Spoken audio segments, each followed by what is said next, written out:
Vamos a comenzar el programa saludando al señor Mario Guerrero, él es analista principal del Departamento de Estudios Económicos del Scotiabank. Viene a conversarnos acerca de las cifras de la economía, una expansión interesante en junio de más del 7%, pero además hay preocupaciones respecto a la inflación y a lo que viene ocurriendo en el contexto internacional. ¿Cómo está, señor Guerrero? ¿Qué tal? Bienvenido. Buenos días, Florinda. ¿Qué tal? Muy bien. ¿Satisfecho con la cifra que vio en junio? ¿Cree que es sostenible para los meses que vienen?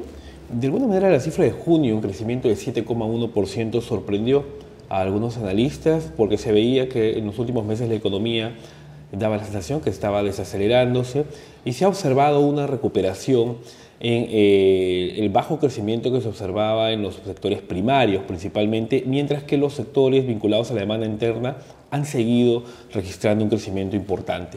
Yo creo que con ello las posibilidades de que este año efectivamente podamos llegar a un crecimiento cercano al 6% cada vez son mayores y demuestra de otro lado la solidez y persistencia que tiene el crecimiento económico peruano, sobre todo se resalta frente a un contexto internacional que luce bastante complicado.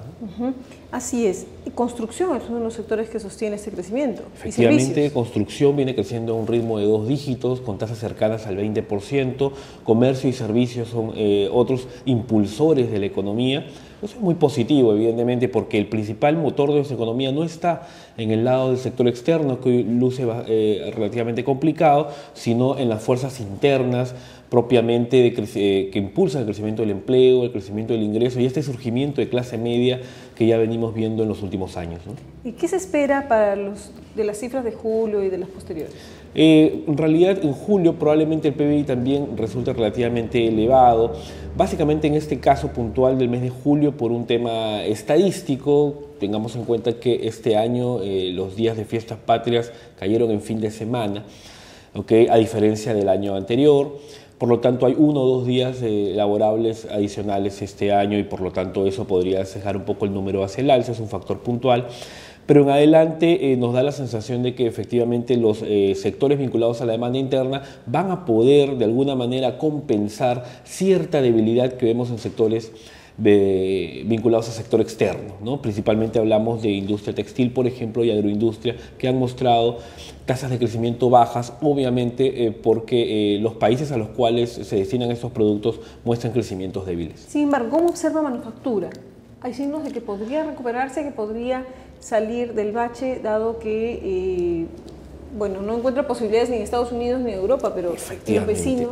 En el caso de la manufactura, el comportamiento creo que va a ser heterogéneo. Efectivamente, aquellos mercados que están orientados a Estados Unidos y Europa tendrán un bajo crecimiento, pero también se ha observado que en alguna manera la de manufactura destinada a exportación se ha ido reorientando también hacia otros países de la región, con mayor crecimiento y mejores expectativas, pero también hacia el sudeste asiático y China en particular también. Entonces creo que aquí recién vamos a empezar a ver poco a poco los beneficios de los tratados de libre comercio que justamente dan ciertas ventajas para el comercio con países o con mercados que usualmente no eran los que nosotros exportábamos. Efectivamente. Sin embargo, ¿qué riesgos percibe? Por el frente externo, yo creo que todavía los riesgos siguen latentes. Cuando cada semana que revisamos la situación internacional, en realidad tenemos la sensación de que se aleja cada vez de las soluciones y la situación empeora y empeora progresivamente, o en todo caso se dilatan esas soluciones. Tenemos pendientes aún temas en la misma Europa, como lo que puede pasar con Italia, Portugal, el mismo España. ¿Hay vencimientos muy próximos en cuanto a obligaciones que tienen que cumplir algunos de estos países?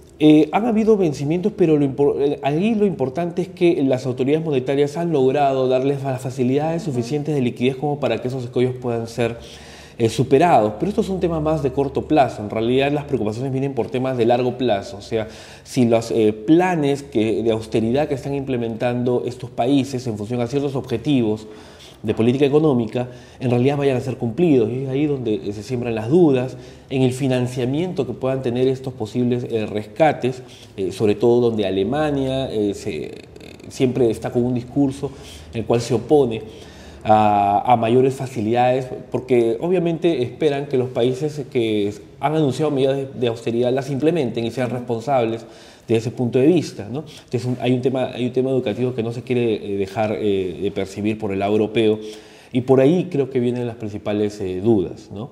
Luego tenemos el tema geopolítico, que también genera una preocupación en la tensión en Medio Oriente entre Israel e Irán, que es un tema latente, que uno está en la expectativa de que en cualquier momento pueda agravarse. Y finalmente las elecciones en Estados Unidos, donde cada vez estamos más cerca y donde hasta los últimos sondeos tanto ni Obama ni Rumi tienen una preferencia en particular, ¿no? Yo creo que por ese lado se vienen los riesgos del sector externo más visibles.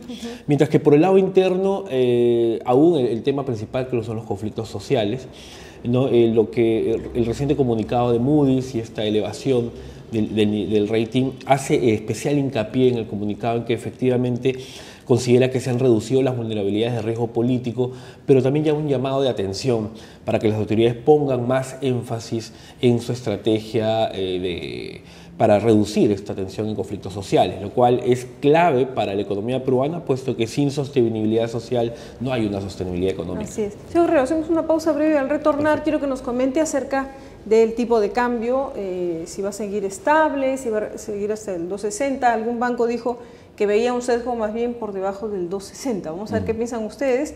Volvemos entonces con ese tema y otros más.